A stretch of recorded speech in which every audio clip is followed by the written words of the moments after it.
మీ ఇంట్లోనే చదవండి, ఎక్కడికి వెళ్ళక్కల. ఏ విగ్రహం ఉన్నా పర్వాలేదు. అచ్యుతరామయ్య గారు ఏమంటున్నారు అంటే, నీ మీద దండకం రాయాలంటే నేను కూడా రామభక్తుడిని కావాలి కదా, లేకుండా ఎలా రాస్తాను? ముందు నీ దాసదాసుండనే రాముడికి నువ్వు దాసుడు, నీకు నేను దాసుడైతే తప్ప ఇది రాయలేను కదా. నీ దాసదాసుండనై రామభక్తుండనై నిన్ను నేగొల్చుదాన్ని, నీ కటాక్షంబునం చూచితే వేడుకలు చేసితే నా మొరాలించితే నన్ను రక్షించితే. ఇది భగవంతుడి ముందు చేయవలసిన ప్రార్థన. తెలుగులో ఇలా మాట్లాడుతుంటే మీరు గమనించండి, కళ్ళనీళ్ళు వస్తాయమ్మా అప్రయత్నంగా. నేను ఈ దండకం ఊరికే తమ్మారావు గారి ఇంట్లో కూర్చుని ఎదురుగా వెంకటేశ్వర స్వామి బొమ్మ ఉంది, అక్కడ ఆంజనేయ స్వామిగా. వెంకటేశ్వర స్వామికి ఆంజనేయ స్వామికి తేడా నాకు తెలియదు, దేవుడు అన్నాక అంతా ఒకటే. నా ఎదురుగా ఉన్న బొమ్మ చాలు. మళ్ళీ ఇప్పుడు ఆంజనేయ స్వామి బొమ్మ దెమ్మని ఆయన అడగక్కల్లా. నాకు ఆ తేడాలు దేవుడు. నేను అద్వైతిని, శంకరాచార్య శిష్యుని. ఏ దేవుడైనా ఒకటే. మనమే దేవుడు అని గ్రహించే వరకు ఏ దేవుడైనా ఒకటే. అందుకే నేను అక్కడే కూర్చొని చదువుకుంటుంటే ఈ మాట అనిపించినప్పుడల్లా నీ కటాక్షంబునం చూచితే వేడుకలు చేసితే నా మొరాలించితే నన్ను రక్షించితే అంటే ఆ వెంకటేశ్వర స్వామి ఫోటో నుంచి స్వామివారు ఎలా నన్ను ఆశీర్వదిస్తున్నట్టే అనుభూతి కలిగిందమ్మా. మీరు చదవండి, మీకు కలుగుతుంది. భక్తిగా చదవాలి. పొద్దున్న అండి, సాయంత్రం అండి, మొత్తైదు వాండి, వితంతు వాండి, ఈ గోలొద్దు. మనిషి అయితే చాలు చదువు. ఆంజనేయ స్వామికి మంగళవారం ఇష్టం. ఏంటమ్మా ఇది, నాకు మిరపకాయ బజ్జీలు ఇష్టం అన్నట్టు ఆంజనేయ స్వామికి మంగళవారం ఇష్టం. ఇదో గొడవ ఇక్కడ. ఎందుకు మంగళవారం ఇష్టం? అసలు మంగళవారానికి ఆయనకి సంబంధం ఏమిటో నాకు ఇంతవరకు తెలియదు. ఇక్కడికి ఏదో వారం పెట్టారంతే. ఫలానా వారం ఫలానా గుడి అనకపోతే మనం వెళ్ళాం, మనకి బద్ధకం. అందుకే మంగళవారం నాడు మొత్తం పోటెత్తిపోతారు. మిగిలిన రోజులన్నీ పూజారైనా ఆయన కూర్చొని గద పెట్టి ఆడుకోవడమే. ఏమయ్యా ఎవడో రాలేదని ఆయన, నేను నువ్వు చూసుకో, నేను నిన్ను చూసే వస్తాను, నన్ను చూసి వస్తారా అని ఈయన.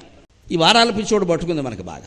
ఏ గుళ్ళోకి ఎప్పుడైనా వెళ్ళొచ్చు. ఫలానా వారం ఏమిటండి లెక్క, మీకు ఎప్పుడు కుదిరితే అప్పుడు వెళ్ళండి. పైగా శివాలయంలోకి సోమవారం కంటే మంగళవారం వెళ్ళడమే మంచిది, జనం తక్కువ ఉంటారు. ఆంజనేయ స్వామి గుళ్ళోకి మంగళవారం కంటే బుధవారం వెళ్ళడం మంచిది, జనం తక్కువ ఉంటారు. జనం తక్కువ ఉన్న రోజు వెళ్ళాలి.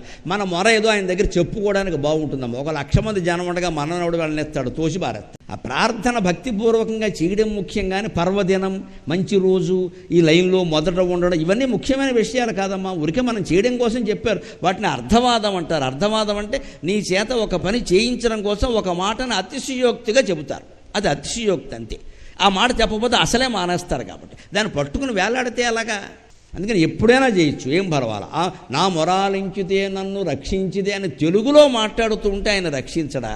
ఇంతకంటే వేరే భాషలు తమిళమో, హిందీయో, మలయాళమో లేదా సంస్కృతమో మనని కాపాడతాయా? మనకు అందులో పాహిమాం అంటాడు. అని దాని అర్థం ఏమిటో నీకు తెలిస్తే కదా.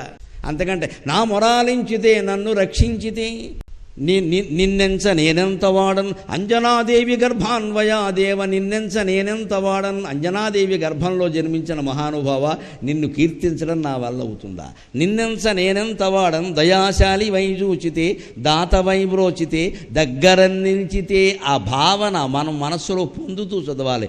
దయాశాలివి నువ్వు, దాతవి, నాకేం కావాలన్నా నువ్వు ఇస్తావు. అంతేకాదు దగ్గర నిలిచితే అంటే మన దగ్గర ఈ సీసా, ఈ దండ ఉన్నంత దగ్గరగా స్వామివారు ఉన్నట్టు భావించాలి. అప్పుడు ఒళ్ళు పొలకించదా? స్వామివారు ప్రత్యక్షంగా అవడం అంటే అది కాదా? అనుభూతి చెందుతూ చదవాలి. అనుభూతి లేని చదువా? అనుభూతి లేని జీవితం ఓ జీవితమా? ఒట్టిగడ్డి తిన్నట్టుగా జీవించకూడదండి. అనుభూతి కావాలి. అనుభూతి లేకపోతే వదిలేయడం మంచిదే. మనస్సుకు ఏ రకమైన ఆనందానుభూతి లేనప్పుడు దేనికి కాపరాలు పని లేక, ఆ దైవ ధ్యానం వల్ల ఆ ఆనందానుభూతి మన కాపరంలో కూడా కలుగుతుంది. అప్పుడు భార్య భర్త ఇద్దరూ ఒకరొకరికి దైవస్వరూపంగా కనిపిస్తారు. జీవితంలో అన్ని అనుభూతులు బాగుంటాయి. ఈవిడ భార్య అంటే కలిగే భావాలు వేరు, ఈవిడ దైవస్వరూపం అంటే కలిగే భావాలు వేరు. భర్త అంటే కలిగే భావాలు వేరు, దైవస్వరూపం అంటే కలిగే భావాలు వేరు. అందుకోసం ఈ తాపత్రయం అంతా. ఇక ఆయన సాధించిన విజయాలు, సంఘటనలు ఎలా కలిపాడో చూడండి. తొల్లి సుగ్రీవు కున్మంత్రివై స్వామి కార్యార్థమందుండి శ్రీరామ సౌమిత్రులను చూచి వారిని విచారించి సర్వేసు పూజించి అభానుజున్ బంటు గావించి అవ్వాలి జంపించి కిష్కింధకేతించి. ఇక్కడ శ్రీరామ సౌమిత్రులను, రామలక్ష్మణులని సుగ్రీవుడితో కలపడంలో పూర్తి సంధానం అంతా హనుమంతునిదే. ఎందుకంటే సుగ్రీవుడు రాజు, ఒక అహంకారం. రాజ్యం లేకపోయినా రాజు రాజే, పదవి ఊడిపోయినా నాయకుడు నాయకుడే. వాడు పోజు వాడు కొడుతూనే ఉంటాడు. సుగ్రీవుడు రాజ్యం కోల్పోయిన రాజు. అయినా హనుమంతుడు ఎప్పుడు కింద కూర్చునే ఉండేవాడు. ఆ అడవిలోనే సుగ్రీవుడు కొమ్మ మీద కూర్చునేవాడు, హనుమంతుడు కింద కూర్చునేవాడు. నిజానికి హనుమంతుడు కింద కూర్చునే మనిషి, సుగ్రీవుడు పైన కూర్చునే మనిషి. కానీ రాజు. హనుమంతుడు ఎలా ఉన్నాడు? నేను, నా స్థాయి, నా భక్తి ఇవన్నీ అనవసరం, ఆయన దగ్గర నేను మంత్రిని, ఆయన పైన కూర్చోవాలి, నేను కింద కూర్చోవాలి అని వినయంగా తన బాధ్యత తాను నిర్వర్తించాడు, తన పాత్ర తాను నిర్వర్తించాడు. ఇది హనుమంతుడి నుంచి మనం నేర్చుకోవాలి. ఎక్కడ గర్వం ప్రదర్శించామైనా అంటే మనం హనుమద్భక్తులు అని చెప్పుకోవడానికి అర్హులం కాదు. మన పాత్ర ఏదో మనం చెయ్యాలి, అది వినయంగానే చెయ్యాలి. ఒక ఉద్యోగం చేస్తున్నాం, పై అధికారిని గౌరవించి తీరాలి. ఆయన కులం ఏమిటి, గోత్రం ఏమిటి మనకు అనవసరమైన విషయాలు. ఆయన మన పై అధికారి, నమస్కారం కనబడగానే నమస్కారం. ఈడికి నేను దండం పెట్టేది కుదరదు. అక్కడ కులగోత్రాలు అనవసరమైన విషయాలు. ఆయన మన పై అధికారి, ఆయన చెప్పినట్టు నడుచుకోవాలి. రేపు సంస్థలో ఏదైనా జరిగితే బాధ్యత వహించేది ఆ పై అధికారి కానీ కింద వాళ్ళు కాదు. కింద వాళ్ళ తాళాలు అక్కడ బారేసి పోతారు, మేనేజర్దే బాధ్యత. ఆ మేనేజర్ ఏ కులం వాడైతే మనకే, ఏ మతం వాడైతే మనకే గౌరవించాలి. హనుమంతుడు సుగ్రీవుడిని గౌరవించినట్టే. మైత్రి చేయడం కోసం ఆయన ఏం చేశాడు? సుగ్రీవుడికి అనుమానం వచ్చింది, ఎవరో ధనుర్ధారులే వస్తున్నారు, వాలి పంపించాడేమో కొంపదీసి, ఎవరితోనో స్నేహం చేసి ఈయన మొత్తం 4 దిక్కుల్లో ఉండే వాళ్ళందరినీ జయించాడు కదా, కనుక్కోమన్నాడు. ఇది చాలా జటిలమైన కార్యం. రాయబారమే ఒక రకంగా, కానీ చాలా జటిలమైన కార్యం. దాన్ని చాలా తేలిగ్గా హనుమంతుడు నిర్వహించుకుని వచ్చి, ఏమాత్రం పరిచయం లేని అపరిచితులు వస్తే, ఇక్కడ సుగ్రీవుడికి ఏదో అనుమానం వస్తే వాళ్ళతో ఎలా మాట్లాడాలి, వాళ్ళకి వీళ్ళకి ఎలా మైత్రి కలపాలి. ఇక్కడ రాయబారి అయిన వాడు చాలా జాగ్రత్తగా ఉండాలి, ఏమాత్రం దూకుడు పనికిరాది. అందుకని లోకంలోనే గొప్ప దూతలలో హనుమంతుడు చాలా ప్రధానమైన మనిషి. దౌత్యం అంటే హనుమద్ దౌత్యమే. అటు రావణాసుడితో మాట్లాడిన విధానం వేరు సుందరకాండలో, ఇటు రాముడు లక్ష్మణుడు ఉన్నప్పుడు మాట్లాడిన విధానం వేరు. ఆ వినయం, ఆ సంస్కారానికి రామచంద్రమూర్తి ఆశ్చర్యపోయి మాట్లాడిన విధానానికి ఏమన్నాడో తెలుసా? ఋగ్వేదం చదవనివాడు, యజుర్వేదం చదవనివాడు, అధర్వవేదం చదవనివాడు, సామవేదం చదవనివాడు ఇంత అందంగా మాట్లాడలేడయ్యా లక్ష్మణ అన్నాడు. అది హనుమంతుడికి రాముడిచ్చిన యోగ్యతాపత్రం. దుర్వేద విధులు కానివాడు ఇలా మాట్లాడితే, వేదం చదివితే మాట్లాడడం తెలుసు. ఎందుకంటే అందులో అనేక సందర్భాలు, స్తోత్రాలు, పాత్రలు ఉంటాయి. ఆ విషయాలు చదివితే మనకి సుందరకాండ చదివినా చాలు. రామాయణం కూడా వేదమే. వేద ప్రాచేత సాదాసీత్ సాక్షాత్ రామాయణాత్మన. ప్రాచేతుడైనటువంటి వాల్మీకి మహర్షి నోట వేదమే రామాయణంగా వచ్చింది అన్నారు. సుందరకాండ చదివినా, రామాయణం చదివినా మీకు మాట్లాడే విధానం తెలుస్తుంది. కొత్త వాళ్ళతో కూడా మాట్లాడడం ఎలాగా. అందుకే వాళ్ళ దగ్గరికి ఎలా వెళ్ళాడో తెలుసు అని మారువేషంలో వెళ్ళాడు. హనుమంతుడుగా వెళ్ళలేదు. ఆయన తపశ్శక్తి కారణంగా, తల్లి తపశ్శక్తి కారణంగా ఆయనకి మారువేషం, కామరూపం ధరించే అవకాశం ఉంది. రాముడికి లేదా అవకాశం, సీతకి లేదు, హనుమంతుడికి ఉంది. ఆ దృష్ట్యా హనుమంతుడు రాముడి కంటే గొప్పవాడు. అందుకని వేరే రూపంలో వెళ్ళాడు. పైగా అటువంటిప్పుడు సాధారణంగా మా బ్రాహ్మలే అందరికీ వృద్ధ బ్రాహ్మణ వేషంలో వెళ్తాడు. బ్రాహ్మణ వేషం వేయగానే అందరూ నమ్మేస్తారు, మొత్తం బ్రాహ్మలు అంటారు పాపం. అందుకని అందరూ మమ్మల్ని ఎలా వాడేసుకోవాలో అలా వాడేసుకున్నారు. పురాణాలు నిండా ప్రతివాడు బ్రాహ్మణ వేషమే, మోసం చేసేవాడు బ్రాహ్మణ వేషమే, మంచి చెప్పేవాడు బ్రాహ్మణ వేషమే. అందుకని నేను కూడా అలా వెళ్ళేసరికి సరే ఎవరో బ్రాహ్మణుడు వస్తున్నారు అన్నారు. వారు నమస్కారం చేస్తారు. బ్రాహ్మణుడు అంటే బాలుడయ్యును పూజ్యుండు బ్రాహ్మణుండు అన్నారు. చిన్నపిల్లాడైనా మనమే నమస్కారం చేయాలి. అందుకని ఆయన చేసేసారు. మాట్లాడిన తర్వాత కొన్ని విషయాలు, మీరు ఎక్కడి నుంచి వస్తున్నారు, ఏమిటి, ఇలా ఎందుకు దారి పెట్టారు, ఇదేమిటి కొంపదీసి రష్యా వాడు ఉక్రెయిన్ మీద వేసే బాంబులు పట్టుకురావట్లేదు కదా, ఇలాంటివేవో 4 మాటలు కదిపాడు. అలాగే కదపాలి అపరిచితులతో. రైల్లో మనం ప్రయాణం చేస్తుంటే అలాగే ఉండాలి. అందుకని ఎదురుగా కూర్చోగానే, బాగున్నారు పిన్ని గారు, ఈ బిస్కెట్ తినండి, ఏమిటో మీరు కాబట్టి బిస్కెట్ ఇచ్చారు, మా కోళ్ళు అయితే ఇవ్వను కూడా ఇవ్వదని లాగేయకూడదమ్మా. కొంపలు అంటుకుపోతే బిస్కెట్టే ఉంటుంది, నువ్వు ఉండవు ఇక్కడ. అక్కడికి కోడల మీద కోపాన్ని ఇక్కడ చూపించాలా బిస్కెట్ దగ్గర. మనకి ఎంత లూజు డబ్బా బాగుడండి, అన్నీ అందరికీ చెప్పేయడమే. ఇక్కడ అసలు ముందు ఇవ్వగానే ఇప్పుడే తినొచ్చానమ్మా, పొట్ట పట్టదమ్మా, అలా ఉన్నాయి అని చెప్పాలి. అది అసలు మంచి బిస్కెట్టేనా, మనం నమ్మచ్చా? ఈవిడికి ఇప్పుడు మనకు అర్జెంటుగా బిస్కెట్ ఇవ్వాల్సిన పని ఏమిటి, ఇందులో ఏమైనా మస్కెట్ ఉందా అని ఆలోచించకపోతే ఈ బిస్కెట్లు తినడం వల్ల రైల్లో అలాగే మూర్చిపోయి మత్తులో మునిగిపోయి రైలు ఎక్కడ ఆగిందో అంతవరకు వెళ్ళిపోయిన వాళ్ళు కూడా ఉన్నారు. పేపర్లో వచ్చిన వార్తలే. పని కట్టుకుని చేస్తున్నారు అవి. కొత్త వ్యక్తులతో మాట్లాడేటప్పుడు చాలా జాగ్రత్తగా ఉన్నారు. ఎప్పుడు అవతల వ్యక్తితో మాట్లాడుతున్నామంటే ఒకటే నిబంధన అండి, అందరూ జాగ్రత్త పడాల్సిన విషయం. వీలైనంత వాళ్ళని మాట్లాడనివ్వాలి, మనం మాట్లాడుకో. అపరిచితులతో మాట్లాడినప్పుడు ఎప్పుడు వీలైనంత వాడిని వాగనివ్వాలి. అవసరమైతే ఇంకాస్త గిల్లి వాగించవచ్చు. చాలా విషయాలు తెలుస్తాయి. వాడు ఎందుకు వచ్చాడో వాడే చెప్పేస్తాడు. మనం ముందు వాడి దగ్గర బయట పడకూడదు. అలాగా అపరిచితులు అంటే ఎందుకు వస్తున్నాడు, మన పరిచయం వల్ల ఆయనకి ఏదో ప్రయోజనం ఉంది కదా, ఆ ప్రయోజనం నెరవేర్చ మనం కూడా జాగ్రత్తగా ఉండాలి కదా. మరి అలాగే ఇప్పుడు సైబర్ నేరాలు ఎందుకు జరుగుతున్నాయి? ముఖ్యంగా ఈ ఫేస్బుక్లోనో వాట్సాప్లోనో ఎవడో నైజీరియా వాడు పరిచయంగా, నువ్వు చాలా బాగున్నావు, మా దేశం మొత్తం మీద ఇంతవన్నీ చూడ, అయ్య బాబాయ్ మా నాన్న ఎప్పుడు అనలేదు ఈ మాట, మా అన్నయ్య ఎప్పుడు అలా అని ఈ అమ్మాయి ఏకంగా 2 లక్షలు వాడి అకౌంట్లో వేసేస్తుంది. ఏమనాలి ఈ గుంటని? ఇది పైగా బీటెక్ చదువుతుంది, బుద్ధి లేకపోతే సరే. బీటెక్ ఎందుకు, నీ బీటెక్ పని లేక. వాడెవడో 2 లక్షలు పంపంటే ఎలా పంపిస్తారండి?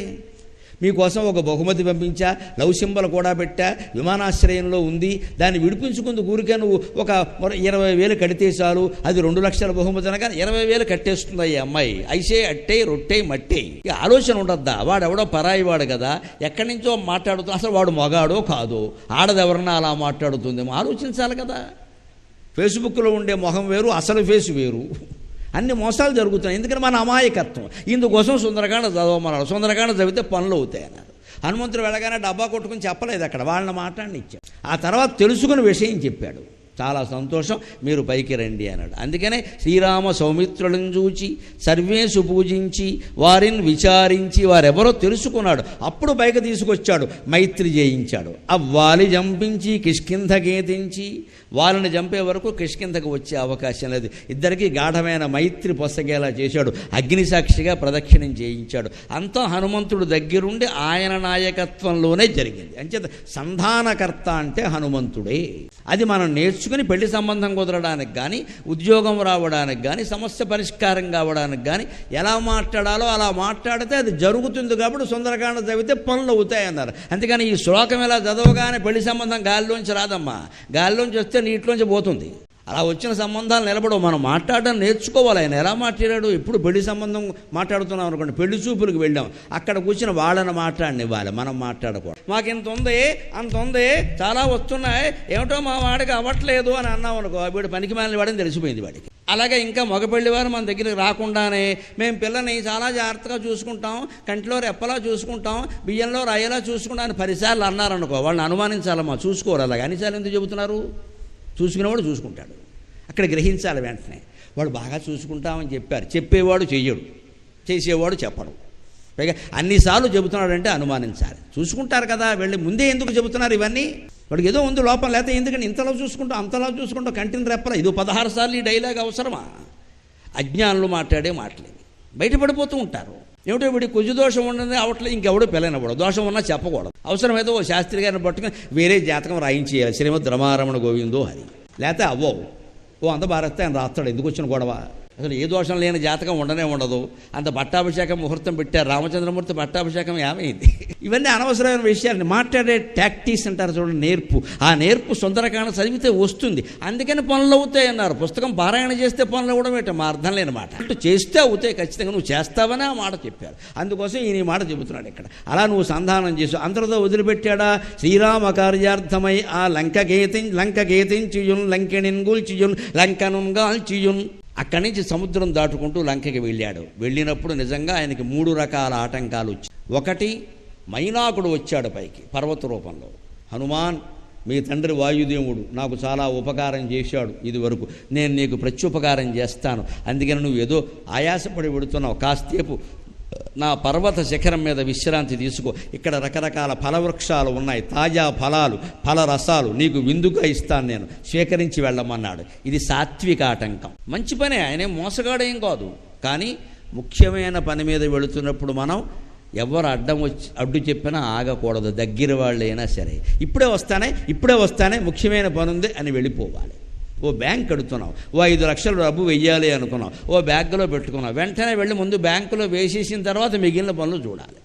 ఆ వెడుతూ దారిలో ఆగడం, వీడు బండి మీద ఎడుతుంటే ఇంకో బండి మీద ఎవడో వస్తాడు, నేను చూసి చాలా కాలం ఏంద్రా, ఎప్పుడొచ్చారా దుబాయ్ నుంచి అనగా, నిన్న వచ్చాను రా అంటాడు. తెరా ఇద్దరం కలిసి టీ తాగుతూ ఉంటాడు. టీ తాగుతూ ఈ బ్యాగ్ అక్కడ పెడతారు టీ కొట్లో. తర్వాత శ్రీమద్ రమారమణ గోవిందో హరి.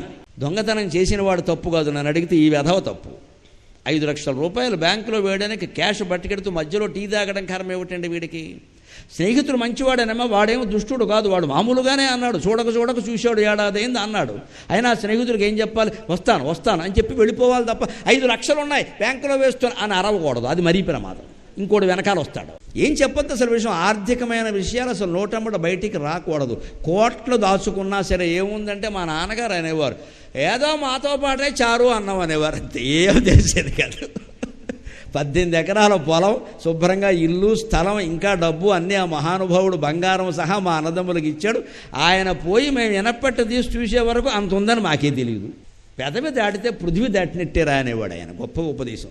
నీ పెదవి దాటిందంటే ఆ మాట భూమండలం దాటేసినట్టే. అందులో ఇవాళ ఈ స్మార్ట్ ఫోన్లు ఫేస్బుక్లు ఉన్నాక మరీ ప్రమాదం, దాటేసినట్టే. అంత జాగ్రత్తగా ఉండాలి ఆర్థిక విషయాలు. మాకు ఎంత ఉంది అంత ఉంది. నిన్ననే మేము అక్కడ స్థలం కొన్నాం, హైదరాబాద్ పక్కలో 10 ఎకరం పొలం కొన్నాం, ఏకంగా ఎకరం స్థలం, 1,20,00,000 అనగా నేను డబ్బంటే ఇక రకరకాలుగా వస్తుంది అనుకో. రకరకాలంటే అమ్యామ్యా అంతకంటే ఉంది అక్కడ. ఇవన్నీ చెబుతారంటే పక్క వాళ్ళకి అవసరం, గొప్ప కోసం చెబుతాం. రేపొద్దున వాళ్ళు ఎక్కడో దాన్ని పెంట పెట్టేస్తారు. అందుకని ఈయన అక్కడికి వెళ్ళినప్పుడు చూసుకుని ఈ కార్యక్రమం అయిపోయాక శ్రీరామ కార్యార్థమై లంకకేతించుయున్ లంకెణిన్ గూల్చియున్ లంకనున్ గాల్చియున్ అక్కడ చేయవలసిన పనులన్నీ చేశాడు. అందుకే మైనాకుడు సముద్రం దాటుతుంటే ఆటంకం వస్తే మర్యాదగా చెప్పాడు, నాయనా నా తండ్రి నీకు ఉపకారం చేశాడు, నిజం నువ్వు కూడా చేస్తున్నావు, వచ్చేటప్పుడు వస్తాను కదా తప్పుకోమన్నాడు. తప్పుకోకపోతే ఓ గుద్దుదాడని తెలుసు వాడికి, తప్పుకున్నాడు. ఇది సాత్విక ఆటంకాన్ని, మర్యాద అయిన ఆటంకాన్ని ఇలా తప్పుకోవాలి. వెంటనే సురస వచ్చింది. నా నోట్లో ప్రవేశించకుండా ఎవడు ఇక్కడి నుంచి వెళ్ళలేడు అంది. అది రజోగుణం, ఇది పోటీ అన్నమాట. ఇది అవునా, నీ నోరు అంత ఉంటుందా, తెరవమన్నాడు. అది తెరిచింది, ఏదో 6 అడుగులు తెరిచింది. ఈయన 12 అడుగులు పెంచాడు దేహాన్ని. అది 100 అడుగులు పెంచింది.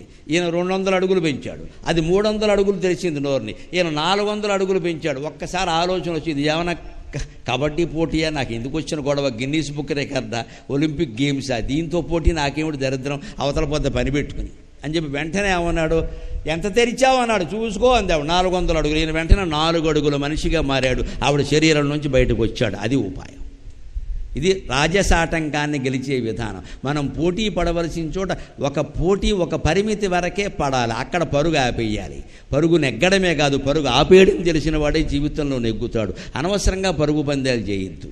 వాడిని మించాలంటే అందరినీ ముంచే గుండెపోటు వస్తుంది మనకి. అసలు మించాల్సిన పని మనకేమిటి, మనకున్న ఆస్తి ఏదో మనకుంది కదా, వాళ్ళని మించడం మనకేం పని అండి. వాడు నా టార్గెట్, వీడి నా టార్గెట్, ఏదో బ్యాడ్మింటన్ గెట్ లాగా ఈ గెట్ ఏమిటి ఇక్కడ, ఎందుకు ఈ టార్గెట్? రాజసాటంగాన్ని అలా జయించాడు, బయటపడ్డాడు. ఆవిడ వెంటనే అదేమిటి అలా వెళ్ళిపోయావంటే, నీ నోట్లో ప్రవేశించకుండా ఎవడూ వెళ్ళలేరన్నావు అంతే కదా, అహంకారం ఎందుకు, నేను ప్రవేశించాను బయటకు వచ్చాను, నీ ఆజ్ఞ పాటించాను, నమస్కారం అన్నాడు. దాన్ని రెచ్చగొట్టలేదు. రెచ్చగొడితే టైం వేస్ట్ అవుతుంది. ఇక్కడ సమస్యది, సమయం పాడైపోతుంది. అంతకంటే ఇలా అక్కడికి 3 రాజసాటంకం. ఆ తర్వాత తామసాటంకం వచ్చింది. అదెవరు, సింహిక, ఛాయాగ్రాహిణి, రాహుకేతువుల అపూర్వమైన ఖగోళ శాస్త్ర విజ్ఞానం అంతా మనకి ఇప్పుడు చెప్పడానికి సమయం కుదరదు. కానీ ఛాయాగ్రహాలు అంటారు. మన వాళ్ళు ఎప్పుడో లక్షల ఏళ్ల క్రితం కనిపెట్టారు ఆ విషయాన్ని. అది సముద్రంలో ఉండేటువంటి నీడ. బెర్ముడా ట్రయాంగిల్లో ఇప్పటికీ ఆ నీడ ఉందని, రాడార్ కిరణాలకి విమానాలు అందకుండా చేస్తోంది అదేనని టీవీల్లో కూడా బోడుసార్లు చూపించారు. అది రామాయణ కాలంలోనే మన గ్రంథాల్లో చెప్పబడింది. అంటే భారతీయ విజ్ఞాన శాస్త్రానికి నమస్కారం, వైజ్ఞానికతకి నమస్కారం. అలా అది పైకి వచ్చి నీడబట్టి లాగేస్తుంది. అది అందుకని ఈయన లాగేస్తుంది. అది తమో గుణం. అక్కడేం చేయాలి, చర్చలు పనికిరావు, పోటీలు పనికిరావు, నువ్వు నన్ను లాగుతావు ఇక్కడ పని లేక అని ఒక్కసారి ఇలా తన బలమంతా ఉపయోగించి దాన్ని పైకి లాగి ఒక గుద్దాడు. ఆ చెయ్యి మళ్ళీ ఛాతీలో దిగిన, వక్షస్థలంలో దిగిన చెయ్యి వీపులోంచి బయటకు వచ్చింది. ఇలా విదిలించాడు. అది కింద పడింది. విశ్వనాథ సత్యనారాయణ గారి కల్పవృక్షంలో వర్ణిస్తాడు. అది తెప్పలా మారింది, 500 మంది ఎక్కే పడవలా ఉంది. దాని శరీరం అంత ఉంది. అంటే తమో గుణాన్ని అలాగే చేయాలి. తమో గుణాన్ని ఎప్పుడు భేదించాలి, వేసిపారేయాలి. రజోగుణంతో కొంత పోటీ పడి ఆరోగ్యకరమైన పోటీగా మార్చుకోవాలి మనం ఎదగడానికి. సత్వగుణాన్ని ఎప్పుడూ గౌరవించాలి, కానీ సందర్భం చూసుకోవాలి. ఇది 3. అందుకని ఆయన దాటగలిగాడు. ఒక్క సముద్ర తరణం ఒక్కటి చూస్తే 3 గుణాలని ఎలా జయించాలో మనకు తెలిసిపోయింది. మనలో తమో గుణం ఉంది, మొత్తం అణగదొక్కవలసిందే. నిద్ర, ఆలస్యం, బద్ధకం, హింస అస్సలు ఉండకూడదు. చెంప మీ కొట్టుకోవాలి మన్నే. ఎందుకు ఈ ఆలోచనలు వస్తున్నాయి?